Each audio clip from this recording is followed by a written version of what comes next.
Es una obra pequeña, pero que cambiará la movilidad de buena parte de los servicios del norte del país. La U de Olmedo sigue dando noticias y novedades y te las cuento en este vídeo. Estos días se han dado a conocer avances que hacen progresar una obra muy relevante a pesar de su pequeña magnitud. Una U de Olmedo que permitirá unir muchas rutas de alta velocidad del noroeste del país sin necesidad de llegar a Madrid, como ocurre ahora y que poco a poco va tomando cuerpo y donde se ha conocido el avance del contrato de redacción del proyecto, adjudicado por algo más de 261.000 euros, que concretará las actuaciones necesarias para el montaje de la vía interior en el bypass, la que unirá la vía 2 de la línea Madrid-Valladolid con la vía 1 de la Madrid-Galicia, con el despliegue de todos los elementos que la componen, mientras se completa la construcción de la plataforma y las estructuras de la conexión. Unos trabajos donde el Ministerio de Transportes ha divulgado una serie de imágenes que evidencian esos progresos.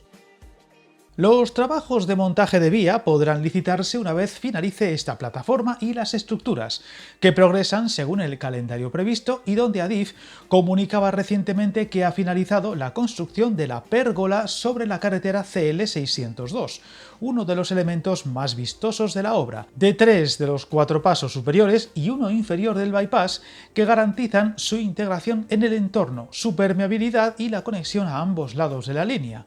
También ha completado los drenajes transversales de esta línea. En paralelo se avanza en el cuarto paso superior y en el viaducto sobre el río Adaja, de 220 metros, la estructura más destacada de la conexión. Además, ya se han levantado sus estribos y una de las 3 pilas, mientras se avanza en las otras 2 para posteriormente iniciar la construcción del tablero sobre el que se montarán las vías.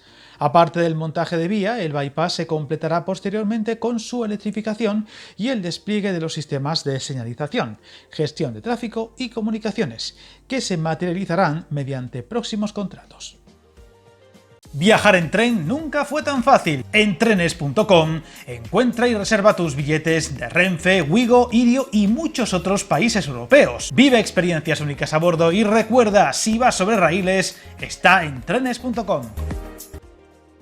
La adjudicación de la redacción del proyecto del montaje de vía constituye un nuevo impulso para las obras del bypass de Olmedo, que recordemos tendrá 8,2 kilómetros de longitud y que supondrá una inversión de 40 millones de euros.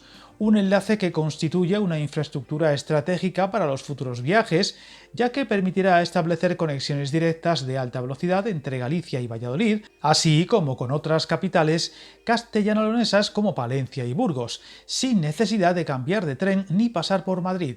También facilitará la conexión con Asturias, Aragón y Cataluña, y a medida que avancen las líneas actualmente en construcción, con Cantabria, Navarra y País Vasco. De hecho, muchos dan por descontado que una vez esa infraestructura entre en servicio, cambiará muchas de las actuales relaciones de largo recorrido entre Galicia y Cataluña, que han pasado por Ponferrada. De esta forma, la denominada U de Olmedo conectará a la altura de esta localidad vallisoletana los 2 grandes corredores de alta velocidad del norte peninsular. El trazado aprovechará la bifurcación en forma de V de la línea Madrid-Segovia-Valladolid. Un ramal continúa hacia Valladolid y el norte, mientras el otro se dirige hacia Zamora y Galicia. La conexión se realizará mediante un tramo recto con curvas en ambos extremos para enlazar con cada uno de los corredores.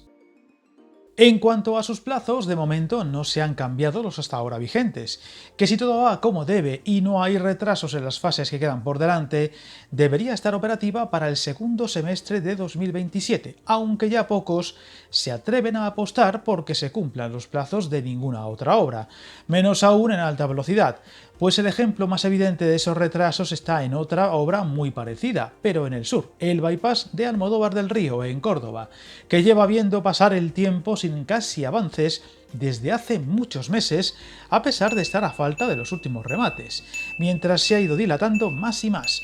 Por lo que esperemos que este mal ejemplo de aplazamientos sin sentido, a veces desesperantes, no se den en el caso vallisoletano y pronto tengamos más novedades positivas que contar. Suscríbete al canal y recuerda, hasta el camino más largo se inicia con un primer paso.